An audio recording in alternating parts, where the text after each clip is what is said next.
मध्य प्रदेश में बीजेपी अध्यक्ष जेपी नड्डा की मौजूदगी में पार्टी का संकल्प पत्र हो रहा है जारी। संकल्प पत्र में विकसित और समृद्ध मध्य प्रदेश का खाका। अमित शाह ने भी जनसभा को किया संबोधित। कमलनाथ, दिग्विजय समेत कांग्रेस के नेताओं की भी ताबड़तोड़ रैलियां। तेलंगाना के सिकंदराबाद में पीएम मोदी की आज शाम हो रही है चुनावी रैली। कांग्रेस ने भी कर्नाटक के मंत्रियों और नेताओं को प्रचार मैदान में उतारा। उधर छत्तीसगढ़ में राजनाथ सिंह ने जनसभा को किया संबोधित।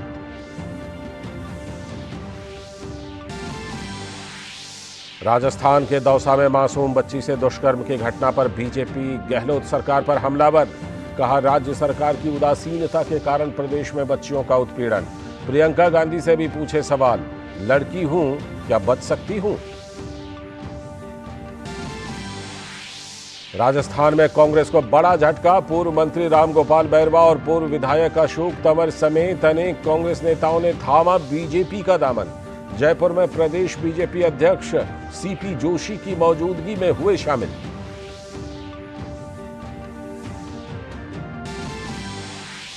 बिहार में जमीन के बदले नौकरी मामले में ईडी ने लालू और तेजस्वी के सहयोगी अमित कात्याल को किया गिरफ्तार। पिछले 2 महीने से ईडी के सामने पेश होने से बच रहा था ये आरोपी।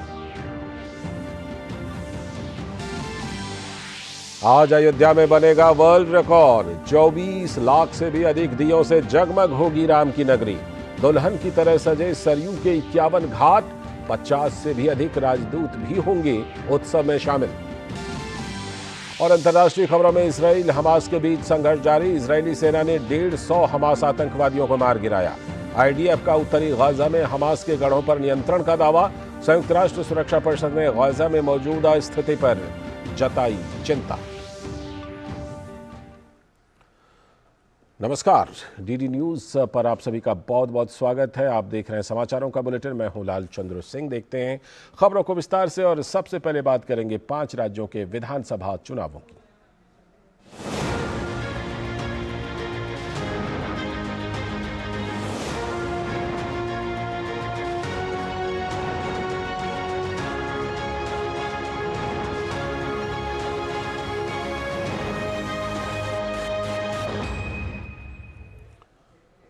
तो सबसे पहले बात मध्य प्रदेश की, जहां पर विधानसभा चुनाव के लिए बीजेपी अब से कुछ ही देर में अपना संकल्प पत्र जारी कर रही है। भाजपा के राष्ट्रीय अध्यक्ष जेपी नड्डा की मौजूदगी में संकल्प पत्र जारी हो रहा है। माना जा रहा है कि इस संकल्प पत्र में पार्टी की ओर से महिला, युवा, किसान, शिक्षा और रोजगार से लेकर सभी वर्गों का विशेष ध्यान रखा गया है। मुख्यमंत्री शिवराज सिंह चौहान ने कहा है कि संकल्प पत्र मध्य प्रदेश को प्रगति के पथ पर और आगे ले जाएगा।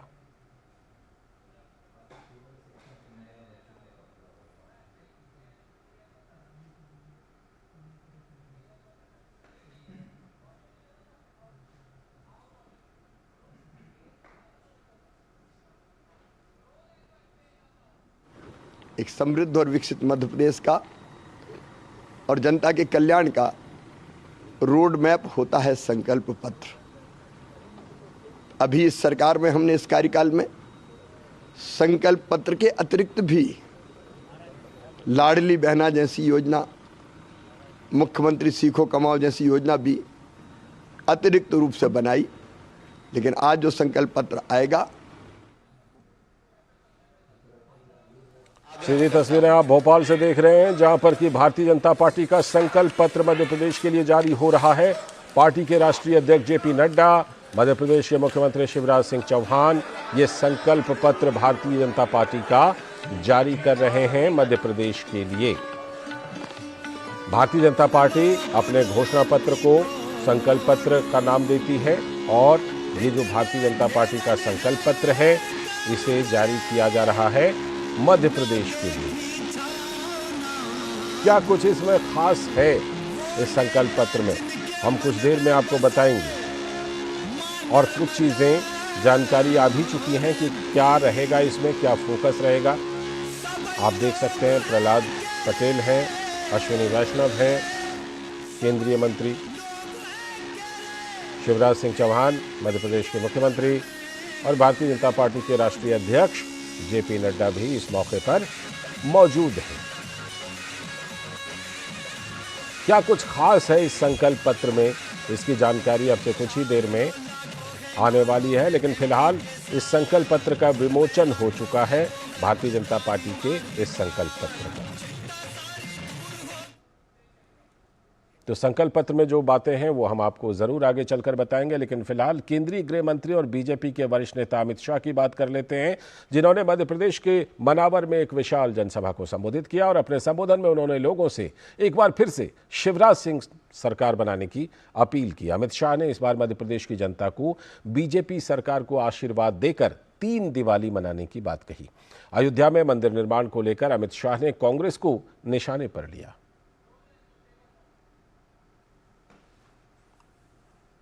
दीपावली कल मनानी है, मनाएंगे ना। दूसरी दीपावली 3 दिसंबर को भाजपा सरकार बने तब मनानी है, और तीसरी दीपावली 22 जनवरी को अयोध्या में रामलल्ला मंदिर में बैठे तब मनानी है। माताओं, भाइयों, बहनों, कई सालों से देश की जनता के हृदय की इच्छा थी कि अयोध्या में रामलल्ला टेंट से निकलकर भव्य मंदिर में विराजमान हो, मगर ये कांग्रेस पार्टी राम मंदिर के मुद्दे को अटका रही थी, लटका रही थी, भटका रही थी। अब मोदी जी ने इसका भूमि पूजन भी किया और प्राण प्रतिष्ठा भी 22 जनवरी को करने वाले हैं। और साथ ही अमित शाह ने कहा कि शिवराज सिंह के सरकार द्वारा जारी तीर्थ यात्रा योजना को कमलनाथ सरकार ने रोकने का काम किया था, तो बीजेपी को जिताने की अपील करते हुए अमित शाह ने कहा कि अगर शिवराज सिंह की सरकार बनी तो लोगों को सरकार की तरफ से अयोध्या की यात्रा करने का मौका मिलेगा।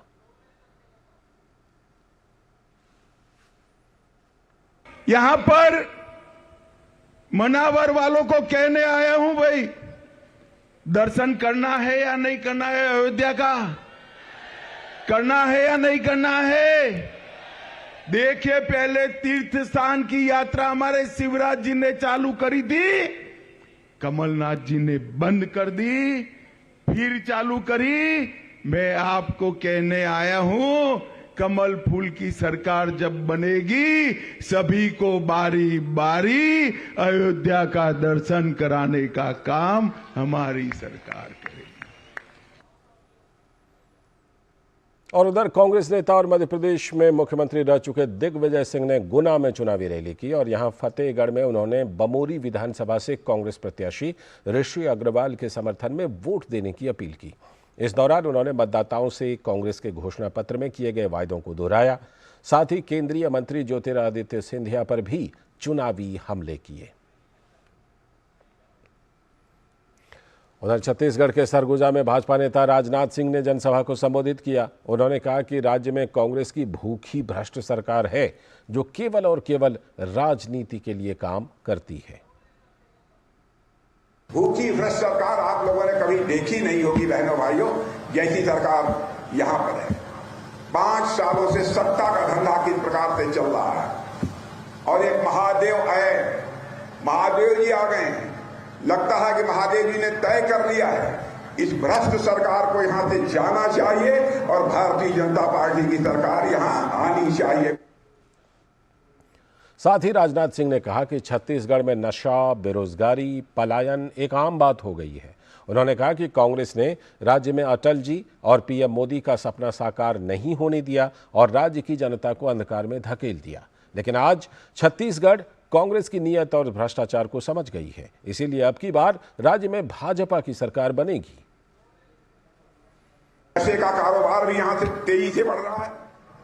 आम छत्तीसगढ़िया अपने को यहां पर पूरी तरह से असुरक्षित महसूस हो रहा है।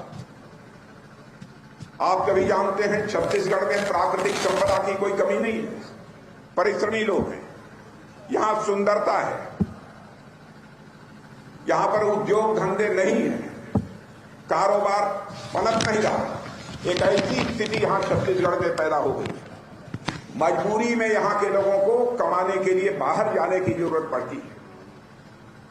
अटल जी रहे हों चाहे आज मोदी जी, नया छत्तीसगढ़ बनाने का उनका सपना था अटल जी का, और यही सपना हमारे मोदी जी का भी है। लेकिन मोदी जी के आने के बाद 2-2.5 वर्षों के बाद ही रमन सिंह जी की सरकार चली गई, और इस कारण मोदी जी का जो एक नया छत्तीसगढ़ बनाने का सपना था मेरे बहनों भाइयों, वह साकार नहीं हो पाया। राजस्थान से एक शर्मसार करने वाली खबर, जहां दौसा जिले में 4 साल की मासूम बच्ची के साथ दुष्कर्म की घटना ने मानवता को शर्मसार कर दिया है। बीजेपी इस घटना को लेकर अब हमलावर है। भाजपा प्रवक्ता शहजाद पूनावाला ने राजस्थान में महिलाओं की सुरक्षा को लेकर प्रश्न चिन्ह लगाए। उन्होंने कहा कि कांग्रेस की नेता प्रियंका गांधी की पार्टी की जिस राज्य राजस्थान में सरकार है, वहीं 4 साल की बच्ची के साथ दुष्कर्म की घटना सामने आई है।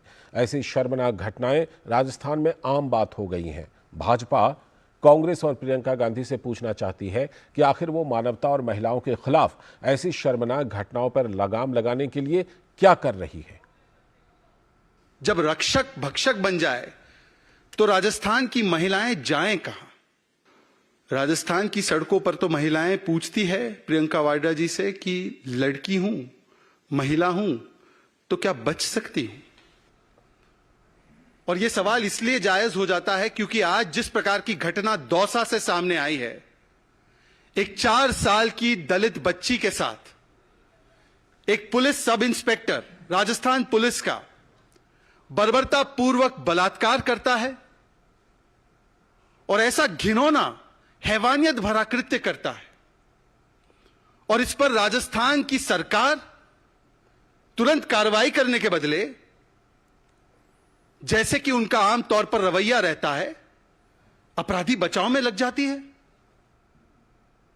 साथ ही शहजाद पूनावाला ने कहा कि जो प्रियंका गांधी राजस्थान में पर्यटन के लिए आती हैं, उनसे भाजपा जानना चाहती है कि क्या वो पीड़ित परिवार से मिलने जाएंगी और इस पर कोई कार्रवाई करेंगी, या केवल कांग्रेस और प्रियंका गांधी राजनीति के लिए ही लड़की हूं, लड़ सकती हूं का प्रयोग करती रहेंगी। कुछ दिन पहले वो दौसा आई थी और तब भी मैंने उनसे पूछा था, आप दौसा आई हैं, आप रणथंभौर आती हैं, आप पर्यटन और सियासी पर्यटन करने आती हैं, पर आप जाएंगी उन बलात्कार के पीड़ितों से मिलने, उनके परिवारजनों से मिलने? Will you come here only for political tourism and for tourism in Ranthambore, or will you go and meet the victims of these rapes? Will you go and meet the survivors? Will you go and meet the families? और कम से कम अगर भाजपा की या वहां के जनमानस की बात नहीं सुननी है प्रियंका जी, तो अपने ही लोगों की बात सुन लो। दरअसल राजस्थान के दौसा जिले में 4 साल की मासूम बच्ची के साथ दुष्कर्म की घटना ने मानवता को शर्मसार कर दिया है, और हैरान करने वाली बात तो यह है कि मामले का आरोपी एक पुलिस सब इंस्पेक्टर है। हालांकि उसे गिरफ्तार कर लिया गया है। राजस्थान के डीजीपी उमेश मिश्रा ने बताया कि आरोपी पुलिस सब इंस्पेक्टर को बर्खास्त करने का आदेश दे दिया गया है। और मासूम बच्ची के साथ हुए दुष्कर्म की घटना को लेकर भाजपा गहलोत सरकार पर लगातार हमलावर है। बीजेपी की नेता वसुंधरा राजे सिंधिया ने सोशल मीडिया मंच एक्स पर कड़ी प्रतिक्रिया दी और लिखा, बीते 5 वर्षों में कांग्रेस ने राजस्थान को जो कुशासन दिया है, उसी का नतीजा है कि बेटियों से दरिंदगी की घटनाएं थमने का नाम नहीं ले रही हैं। दौसा में 4 वर्ष की मासूम के साथ दुष्कर्म की वारदात ने राजस्थान को एक बार फिर शर्मसार किया है। इस बेटी की चीखें तब तक प्रदेशवासियों के कानों में गूंजती रहेंगी जब तक कि अपराधियों को सजा नहीं मिल जाए, जब तक इस निष्क्रिय सरकार की विदाई नहीं हो जाती।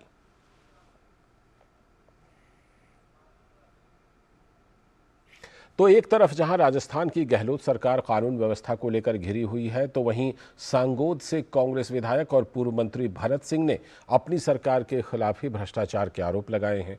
उन्होंने कहा कि भ्रष्टाचार की जड़ें इतनी गहरी हो गई हैं कि अब ये कोई मुद्दा ही नहीं रहा। मैं भ्रष्टाचार को जो लेकर बोलता हूँ, वो अब समाज में कोई मुद्दा रहा नहीं है। लोगों को सुनने में अच्छा लगे कि कोई व्यक्ति भ्रष्टाचार पर बोल रहा है, मगर राजनीतिक पार्टियों के लिए, दोनों पार्टियों के लिए भ्रष्टाचार कोई मुद्दा नहीं है, और भ्रष्टाचार के मुद्दे पर जनता के बीच में जाने का उसका कोई औचित्य नहीं है। इस मुद्दे पर लंबी चौड़ी बात करने का भी कोई औचित्य नहीं है। सोच ये है कि कितना ही भ्रष्ट हो, मगर जो व्यक्ति चुनाव में अपने भ्रष्टाचार से कमाए हुए धन के बलबूते पे चुनाव जीत सकता है और पार्टी को मदद कर सकता है एक सीट बढ़ाकर, उसी को दोनों राजनीतिक पार्टियां टिकट देते रही है और देते रहेगी। इसलिए भ्रष्टाचार तो कोई मुद्दा आज समाज में बचा नहीं है। और इस बीच में राजस्थान में कांग्रेस को बड़ा झटका लगा है। कांग्रेस के पूर्व मंत्री रामगोपाल बैरवा, पूर्व विधायक अशोक तंवर, कांग्रेस के जयपुर से मौजूदा पार्षद राजू अग्रवाल समेत कई नेता आज भाजपा में शामिल हो गए। जयपुर में भाजपा प्रदेश अध्यक्ष सीपी जोशी, राजस्थान बीजेपी चुनाव प्रबंधन समिति संयोजक नारायण पंचारिया और भाजपा सांसद राज्यवर्धन सिंह राठौड़ की मौजूदगी में ये नेता भाजपा में शामिल हुए। इसके अलावा कांग्रेस कमेटी के सदस्य रहे पंकज मेहता, कांग्रेस नेता ब्रजराज, कांग्रेस नेता केपी सिंह चुड़ावत, बजरंग पालीवाल, बाबूलाल, कविता, पार्षद राम जानकी देवी, कांग्रेस नेता सीमा कंवर, राकेश जोशी, अजय पारीक, ललित गोयल समेत कई बड़े चेहरों ने कांग्रेस छोड़कर भाजपा का दामन थाम लिया। बात तेलंगाना की, जहां विधानसभा चुनाव की घोषणा के बाद प्रधानमंत्री नरेंद्र मोदी आज दूसरी बार भाजपा के लिए चुनाव प्रचार करने के लिए हैदराबाद पहुंचने वाले हैं। आज शाम 5 बजे सिकंदराबाद के परेड ग्राउंड में उनकी जनसभा होनी है। तेलंगाना में 30 नवंबर को विधानसभा चुनाव के लिए मतदान होंगे। इससे पहले जब पीएम ने हैदराबाद में बीजेपी के पक्ष में चुनावी रैली की थी तो उन्होंने विरोधी दलों को आड़े हाथों लिया था। पीएम ने मौजूदा राज्य सरकार पर निशाना साधते हुए कहा था कि पिछले 9 साल से तेलंगाना में विकास विरोधी, पिछड़ी जाति विरोधी सरकार है। उन्होंने ये भी कहा कि बीआरएस के भ्रष्टाचार के तार दिल्ली के शराब घोटाले से भी जुड़े हुए हैं। और तेलंगाना में मौजूदा मुख्यमंत्री केसीआर भी लगातार रोज कई चुनावी रैलियां कर रहे हैं। यहां अपनी सरकार दोहराने के लिए वो लगातार मतदाताओं से अपील भी कर रहे हैं कि वो विरोधी दलों के बहकावे में ना आए। उन्होंने पार्टी के घोषणा पत्र में कई वादे भी किए हैं। वहीं दूसरी तरफ कांग्रेस भी पूरी ताकत से चुनाव लड़ रही है। खुद कई दिनों तक कांग्रेस नेता राहुल गांधी ने तेलंगाना में मोर्चा संभाल रखा था और अपनी रैलियों में बीआरएस, बीजेपी और एआईएमआईएम पर मिलकर काम करने का आरोप लगाया। अब कांग्रेस ने यहां कर्नाटक के 10 मंत्रियों और 48 वरिष्ठ नेताओं को चुनाव प्रबंधन के लिए उतार दिया है। तो तेलंगाना में कांग्रेस पार्टी की ओर से अल्पसंख्यकों के लिए अलग से घोषणा पत्र जारी करने की भारतीय जनता पार्टी ने आलोचना की है। पार्टी महासचिव तरुण चुग ने कांग्रेस पार्टी पर वोट बैंक के लिए धर्म की राजनीति करने का आरोप लगाया है। उल्लेखनीय है कि कांग्रेस पार्टी ने शुक्रवार को तेलंगाना विधानसभा के लिए अल्पसंख्यक घोषणा पत्र में अल्पसंख्यकों के लिए सालाना बजट को 4000 करोड़ रुपए तक बढ़ाने का वादा किया था।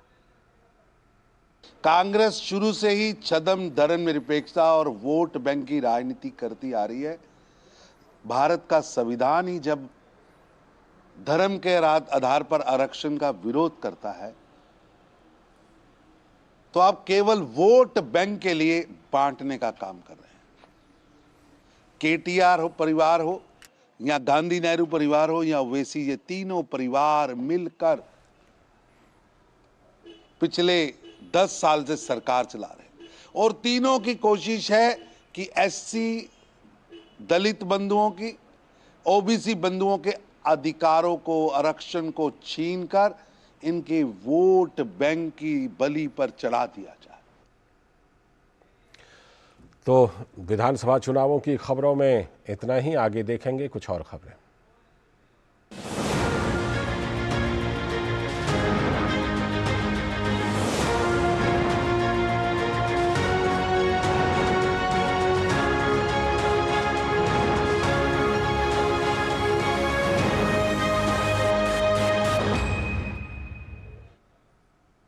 कुछ और बड़ी खबरें देख लेते हैं। कर्नाटक के पूर्व मुख्यमंत्री और भाजपा के वरिष्ठ नेता बीएस येदियुरप्पा के बेटे बीवाई विजयेंद्र येदियुरप्पा को पार्टी की प्रदेश इकाई का अध्यक्ष नियुक्त किया गया है।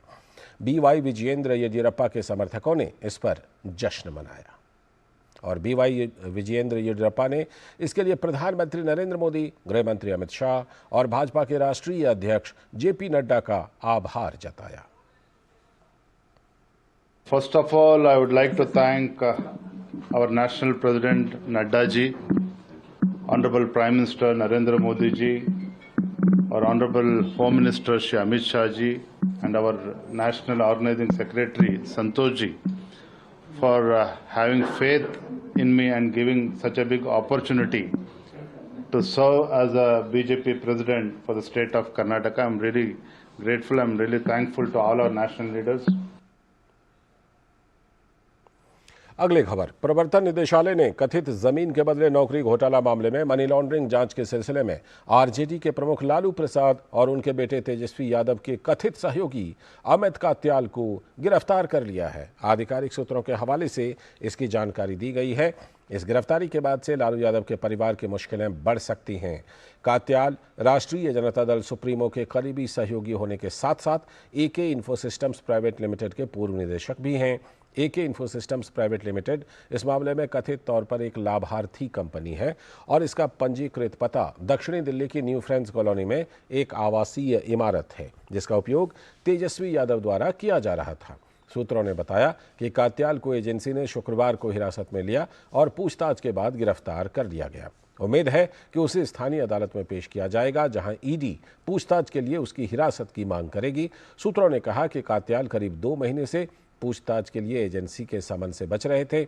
दिल्ली उच्च न्यायालय ने हाल ही में इस मामले में उनके खिलाफ ईडी के समन को रद्द करने की उनकी याचिका खारिज कर दी थी। ईडी ने मार्च में कात्याल के परिसरों पर छापा मारा था, जब इसमें लालू प्रसाद, बिहार के उप मुख्यमंत्री तेजस्वी यादव, उनकी बहनों और अन्य के परिसरों को भी शामिल किया गया था। और अब बात दीपोत्सव की।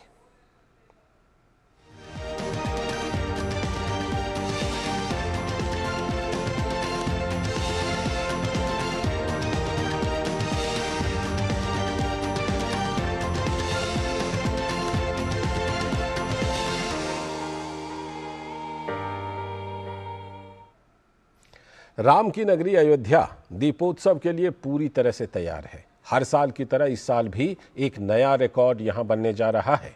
दिवाली की पूर्व संध्या और प्रभु श्री राम के आगमन पर अभिनंदन के लिए सरयू तट के 51 घाटों पर 24 लाख से भी अधिक दिए जलाकर शहर को रोशन किया जाएगा। उससे पहले आज शहर में शोभा यात्रा निकाली जा रही है और शाम को जब दीपोत्सव होगा तो musical light and laser show से अयोध्या की मनमोहक झलकियां प्रस्तुत की जाएंगी। इसमें 3D holography, projection mapping, intelligent lighting, thematic gates, artistic installations, choreography, musical green fire cracker show आकर्षण का केंद्र होंगे। इसके अलावा प्रदेश स्तर पर 21 रामलीला होंगी, जो लगातार 3 दिनों तक संचालित होंगी। उत्तर प्रदेश सरकार ने कहा है कि 50 से भी अधिक देशों के राजदूत अयोध्या आज आ रहे हैं, लिहाजा सभी तैयारियां अलर्ट मोड पर हैं। और राम मंदिर निर्माण से पहले इस साल हो रहे दीपोत्सव की बात ही कुछ और है। देश भर से हजारों कलाकार यहां अपनी मनमोहक प्रस्तुति देने के लिए उतावले हैं।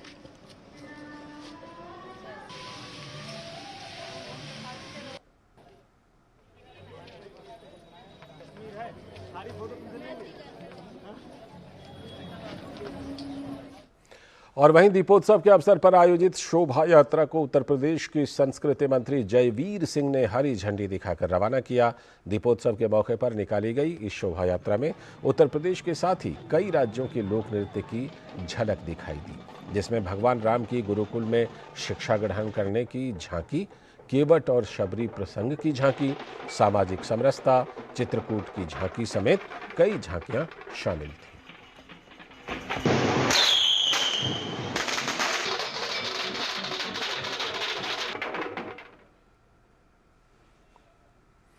और अब आपको दिखाते हैं कि भगवान श्री राम के जीवन पर आधारित सैंड आर्ट कैसी बनाई गई है। अयोध्या में सैंड आर्टिस्ट रूपेश सिंह ने भरत मिलाप के पूरे घटनाक्रम को सैंड आर्ट के माध्यम से दर्शाई है। ललित कला अकादमी के छात्रों ने भगवान श्री राम के बाल काल से लेकर लंका विजय तक के सफर को सैंड आर्ट के माध्यम से ही दर्शाया है।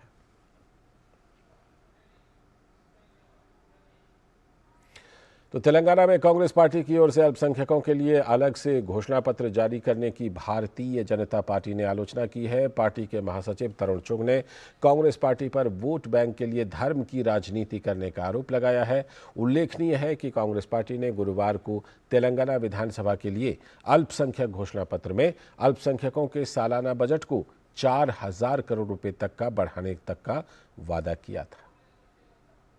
कांग्रेस शुरू से ही छद्म धर्मनिरपेक्षता और वोट बैंक की राजनीति करती आ रही है। भारत का संविधान ही जब धर्म के आधार पर आरक्षण का विरोध करता है तो आप केवल वोट बैंक के लिए बांटने का काम कर रहे हैं।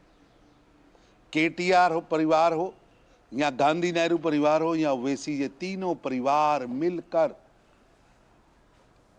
पिछले 10 साल से सरकार चला रहे हैं और तीनों की कोशिश है कि एससी दलित बंधुओं की, ओबीसी बंधुओं के अधिकारों को, आरक्षण को छीनकर इनके वोट बैंक की बलि पर चढ़ा दिया जाए। तो कांग्रेस का एक रंग ये भी, और देश के 5 राज्यों में चल रहे विधानसभा चुनाव में कांग्रेस पार्टी के कई रूप देखने को मिल रहे हैं। मध्य प्रदेश में हिंदू प्रतीकों पर चुनावी राजनीति कर रही कांग्रेस पार्टी के राहुल गांधी, प्रियंका वाड्रा और कमलनाथ जैसे तमाम नेता विभिन्न मंदिर पहुंचकर आशीर्वाद ले रहे हैं।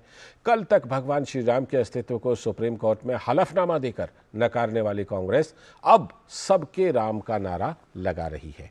मध्य प्रदेश और छत्तीसगढ़ जैसे राज्यों में जहां हिंदू बहुसंख्यक हैं, वहां कांग्रेस सॉफ्ट हिंदुत्व के साथ जाति कार्ड की राजनीति कर रही है, जबकि दूसरी तरफ तेलंगाना जैसे प्रदेशों में कांग्रेस को अल्पसंख्यक कार्ड खेलने से भी गुरेज नहीं है।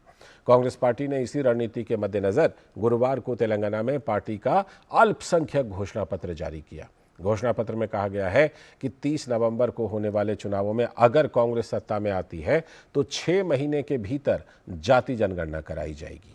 साथ ही अल्पसंख्यक कल्याण के लिए बजट को सालाना 4000 करोड़ रुपए तक बढ़ा दिया जाएगा। इसके अलावा कांग्रेस ने बेरोजगार अल्पसंख्यक युवाओं और महिलाओं को रियायती ऋण प्रदान करने के लिए प्रतिवर्ष 1000 करोड़ रुपए का वादा भी किया है। गुरुवार को जारी अल्पसंख्यक घोषणा पत्र में कहा गया है कि पार्टी रोजगार, शिक्षा और सरकारी योजनाओं में अल्पसंख्यकों के सहित सभी पिछड़े वर्गों के लिए उचित आरक्षण सुनिश्चित करेगी। कांग्रेस ने वादा किया है कि अब्दुल कलाम तोहफाए तालीम योजना के तहत वो मुस्लिम, ईसाई, सिख और अन्य अल्पसंख्यक युवाओं को एमफिल और पीएचडी पूरी करने पर 5 लाख रुपए की वित्तीय सहायता प्रदान करेगी। साथ ही इमाम, मुअज्जिन, खादिम, पादरी और ग्रंथी सहित सभी धर्मों के पुजारियों के लिए 10,000 रुपये से लेकर 12,000 रुपये का मासिक मानदेय देने की भी बात इसमें कही गई है। कांग्रेस ने उर्दू के शिक्षकों को भर्ती करने के लिए विशेष भर्ती आयोजित करने के अलावा तेलंगाना सिख अल्पसंख्यक वित्त निगम स्थापित करने का भी वादा किया है। वहीं बेघर अल्पसंख्यक समुदायों को घर बनाने के लिए जगह और 5 लाख रुपए भी उपलब्ध कराए जाएंगे। घोषणा में कहा गया है कि अल्पसंख्यक समुदाय के नवविवाहित जोड़ों को 1.6 लाख रुपए दिए जाएंगे।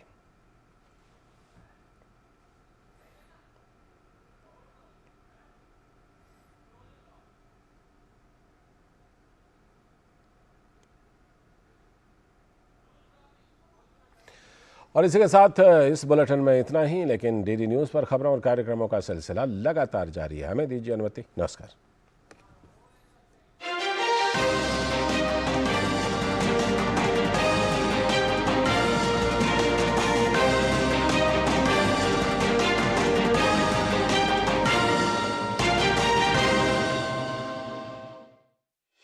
बॉलीवुड टॉकीज